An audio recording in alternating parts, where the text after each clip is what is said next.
నమస్తే, welcome to four sides TV. నేను Vijay. OG ప్రస్తుతం ఎటు చూసినా కానీ ఓజీ మ్యానియానే కనిపిస్తోంది. ఎందుకంటే నిన్న భారీ ఎత్తున ఓజీ రిలీజ్ అయినటువంటి విషయం మనందరికీ తెలిసిందే. కేవలం నిన్న కలెక్షన్లు కాదు, ప్రీమియర్ షో కలెక్షన్లు కూడా గతంలో ఎన్నడూ లేని విధంగా ఒక రికార్డు స్థాయిలో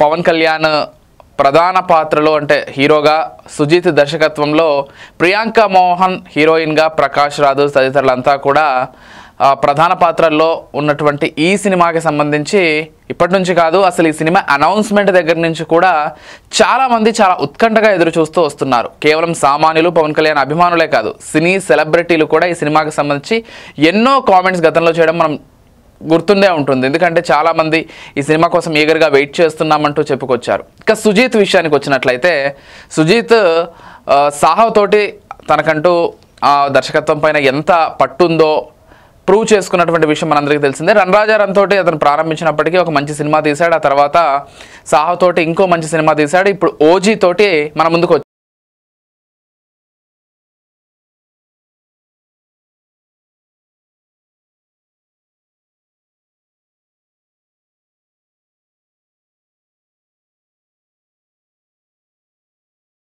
సుజిత్ ముందు నుంచి కూడా పవన్ కళ్యాణ్కు వీరాభిమాని. మీరు ఇప్పుడు సోషల్ మీడియాలో కూడా చూడొచ్చు. పవన్ కళ్యాణ్ ఒక సినిమా రిలీజ్ అయినప్పుడు సుజిత్ బయటికి అరుచుకుంటూ పవర్ స్టార్ అంటూ అరుచుకుంటూ వచ్చినటువంటి ఆ అభిమాని వీడియో, అంటే సుజిత్ అభిమానిగా ఉన్నటువంటి వీడియో ఎంత వైరల్గా మారిందో మనం అర్థం చేసుకోవచ్చు. అండ్ ఇప్పుడు అది బాగా ట్రెండ్ అవుతూ కూడా వస్తుంది. అయితే సుజిత్ పవన్కి ఇంత అభిమానిగా ఉండి పవన్ తోటి ఒక సినిమా తీసి ఈరోజు ఒక blockbuster hit, industry hit కొట్టాడంటే మామూలు విషయం కాదు. సో సుజిత్ పట్టుదల, లేకపోతే సుజిత్ ఎంతలా పవన్ కళ్యాణ్ని ఆరాధించాడనేది ఈ సినిమా ద్వారా మనం చూడొచ్చు. అండ్ ఓజీని డెఫినెట్గా ఇప్పటి వరకు పవన్ కళ్యాణ్ సినిమాలన్నీ ఒక లెక్క, ఓజీ ఒక లెక్కగా ఖచ్చితంగా చెప్పొచ్చు. ఒరిజినల్ గ్యాంగ్స్టర్, ఓజాస్ గంభీర్ అనేటువంటి పేరుతోటి సినిమా మొత్తం కూడా పవన్ కళ్యాణ్ ఉంటారు. అండ్ మధ్యలో మరో పేరు కూడా తీసుకొస్తారు. మీరు సినిమాని చూస్తే కథ మొత్తం కూడా అర్థమవుతుంది. లాస్ట్లో ఒరిజినల్ గ్యాంగ్స్టర్గా విలన్సే ప్రస్తుతించే విధంగా ఆ క్యారెక్టర్ ఉంటుంది. అండ్ ఓజీ 2 కూడా రాబోతోందంటూ ఫైనల్గా ఒక కంక్లూజన్ ఇచ్చేసి సినిమాని ఎండ్ చేస్తారు. అయితే సినిమా మొత్తం కూడా ఎలివేషన్ మీద ఎలివేషన్ తోటి అసలు థియేటర్లన్నీ కూడా ప్రేక్షకులు ఒక పూనకాలతోటి ఉండే విధంగా సినిమాని అయితే రూపొందించారు. అండ్ డెఫినెట్గా కొన్ని విషయాలు ఈ సినిమాకి సంబంధించి మాట్లాడుకోవాలి. సినిమా అంటే జస్ట్ ఎలివేషన్స్, ఏదో స్టోరీ లేకుండా అయితే తెలియదు. చక్కటి స్టోరీని సుజిత్ ఎంచుకోవడం జరిగింది. దాంతోపాటుగా దానికి తగ్గట్టుగా స్క్రీన్ పెయిన్ రాసుకున్నాడు. అండ్ తమన్ మ్యూజిక్ అండి అసలు ఇచ్చి పడేశాడని చెప్పుకోవాలి. ఎందుకంటే తమన్ గతం నుంచి కూడా ఒక మంచి మ్యూజిక్ డైరెక్టర్గా పేరున్నటువంటి వ్యక్తి. అది కూడా బ్యాక్గ్రౌండ్ మ్యూజిక్ అయితే మరింతగా రెచ్చిపోతాడు. అండ్ ఇప్పుడు పవన్ కళ్యాణ్ సినిమా అనడంతో అండ్ సుజిత్ ఆ స్టోరీని మరి ఎలా నెరేట్ చేశాడో ఏంటో కానీ తమన్ మ్యూజిక్ అయితే సినిమాకి ఒక హైలైట్గా నిలిచిందని చెప్పుకోవాలి. అసలు ఆ బ్యాక్గ్రౌండ్ మ్యూజిక్ వస్తున్నప్పుడు థియేటర్స్ అన్నీ కూడా అసలు ఒక పండగ వాతావరణంలోకి వెళ్ళిపోయాయి. అభిమానులు అయితే కేరింతలతోటి థియేటర్లన్నీ కూడా దద్దరిల్లిపోయాయని చెప్పుకోవాలి. అయితే ఇప్పుడు మనం మాట్లాడుతున్నటువంటి టాపిక్ ఏంటంటే ఓజీ సినిమాకి సంబంధించి కలెక్షన్స్. ఎస్,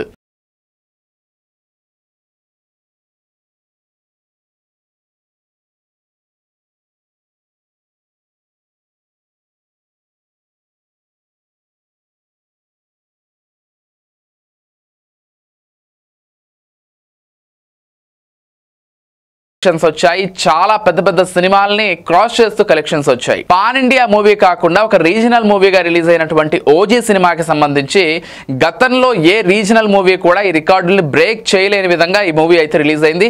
అలాంటి ఒక కలెక్షన్లని సాధించింది. అండ్ ఇటీవల కాలంలో తెలుగు ఇండస్ట్రీలో ఉన్నటువంటి రీజనల్ లాంగ్వేజెస్కి సంబంధించి మొత్తం రికార్డులు బ్రేక్ చేసిందని చెప్పుకోవాలి. ఒకసారి మీకు ఆ కలెక్షన్లు ఎగ్జాక్ట్గా నిన్న ఎంత వచ్చాయి ఏంటి అనేది చెప్పేటువంటి ప్రయత్నం చేస్తాను. ఎస్, ముందుగా ప్రీ బిజినెస్ అంటే ఏదైతే బెనిఫిట్ షోస్ ఇవన్నీ వేసుకున్నారో దీనికి సంబంధించి 20.25 కోట్ల రూపాయలు ప్రీ బిజినెస్ జరిగింది. అంటే పవన్ అభిమానులు ఎంతలా ఆయన ఇష్టపడి బెనిఫిట్ షోలకు వెళ్తారో దీన్ని బట్టి మనం క్లియర్గా అర్థం చేసుకోవచ్చు. కేవలం పవన్ అభిమానులే కాదు, సినీ ప్రియులు కూడా భారీ ఎత్తున బెనిఫిట్ షోలకు వెళ్ళారు. అండ్ మంచి పాజిటివ్ టాక్ వచ్చేసింది, మంచి పాజిటివ్ బజ్ వచ్చేసింది. దీంతోటి సినిమా థియేటర్లన్నీ కూడా ఫుల్ అయిపోయాయి. అసలు ఆక్యుపెన్సీ అయితే చాలా విపరీతంగా వచ్చేసింది, గతంలో ఎన్నడూ లేని విధంగా. ఇకపోతే మనం చూసుకున్నట్లయితే డొమెస్టిక్ ఓపెనింగ్స్ అంటే మొత్తంగా ఒకటవ రోజు మొత్తం ఓపెనింగ్ చూసినట్లయితే 91 కోట్లు వచ్చాయి. ఇక నార్త్ అమెరికాలో గతంలో ఎన్నడూ లేని విధంగా ఒక భారతీయ సినిమాకి సంబంధించి $3 మిలియన్ వచ్చాయి, 26 కోట్ల రూపాయలు. గతంలో ఎప్పుడూ కూడా ఇంత భారీ ఎత్తున అయితే కలెక్షన్ రాలేదు నార్త్ అమెరికాలో ఒక భారత సినిమాకి సంబంధించి, అంత భారీ ఎత్తున వచ్చాయి. ఇక మొత్తంగా ఓవర్సీస్ ఓపెనింగ్స్ మనం చూసుకున్నట్లయితే 50 కోట్ల వరకు వచ్చినట్లుగా కూడా మనకి ఈ లెక్కలైతే మనం చూడొచ్చు. అండ్ దాంతోపాటుగా ఈ ఫిలింకి ప్రపంచవ్యాప్తంగా ఇప్పటి వరకు 160 కోట్లకు పైగా, ఇప్పటి వరకు అంటే కేవలం నిన్నటి వరకు 160 కోట్లకు పైగా కలెక్షన్లు రాబట్టిందంట. అండ్ డివివి ఎంటర్టైన్మెంట్స్ స్వయంగా ట్వీట్ చేస్తూ ఈ విషయాలన్నీ కూడా ప్రకటించడం మనకు తెలిసిందే. ఇకపోతే ఇక్కడ కొన్ని ఇంట్రెస్టింగ్ అంశాలు మీకు చెప్తాను. యానిమల్ సినిమాని, జవాన్ సినిమాని, లియో సినిమాని, కూలీ సినిమాని, ఈ అన్ని సినిమాలు కూడా కొన్ని పాన్ ఇండియన్ మూవీస్ ఉన్నాయి, కొన్ని రీజనల్ మూవీస్ ఉన్నాయి. వీటన్నింటినీ కూడా క్రాస్ చేసి మొదటి రోజు ఓపెనింగ్స్ని అయితే సాధించాయి. ఇక పుష్ప కావచ్చు, బాహుబలి కావచ్చు, కేజీఎఫ్ కావచ్చు, ఈ సినిమాలే కొంత ముందున్నాయి. ఎందుకంటే ఇవి పాన్ ఇండియా మూవీస్గా విడుదలయ్యాయి. కేజీఎఫ్ 2, బాహుబలి 2, పుష్ప 2 ఇవన్నీ కూడా అంటే ముందే ఒక సినిమాని రిలీజ్ చేసి దాని మీద హైప్ తోటి ఈ కలెక్షన్స్ అన్నీ వచ్చాయి. కానీ ఓజీ చూసుకున్నట్లయితే ఎటువంటి ముందు మూవీ లేకుండా, ఎటువంటి అంచనాలు లేకుండా, మరోవర్ సుజిత్ లాంటి ఒక కొత్త దర్శకుడు, చెప్పాలంటే కేవలం 2 మూవీస్ తీసినటువంటి దర్శకుడు, మొత్తం కూడా పవన్ కళ్యాణ్ మానియా తోటి ఇంత భారీ ఎత్తున కలెక్షన్స్ వచ్చాయని మనం చెప్పుకోవాలి. అండ్ ఈ మూవీకి సంబంధించి మనం ఇంకా డిస్కస్ చేసుకోవాలంటే దసరా పండుగ ఉంటుంది కాబట్టి ఖచ్చితంగా సెలవులు దాదాపు అన్ని ఫ్యామిలీస్ కూడా ఈ మూవీకి వెళ్ళేటువంటి అవకాశం ఉంది. మరోవర్ గురువారం రిలీజ్ అయింది, శుక్రవారం, శనివారం, ఆదివారమే మూవీస్కి ఎక్కువగా వెళ్తుంటారు మూవీ లవర్స్. కాబట్టి ఈ 3 రోజులు కూడా ఫుల్ ఆక్యుపెన్సీ ఉంటుంది. ఇక ముందు ఎలాంటి రికార్డులు క్రియేట్ చేయబోతోంది, ఏంటి, ఎలాంటి కలెక్షన్స్ రాబోతున్నాయి, ఇవన్నీ కూడా పవన్ అభిమానులు అయితే చాలా ఉత్కంఠగా వెయిట్ చేస్తున్నారు.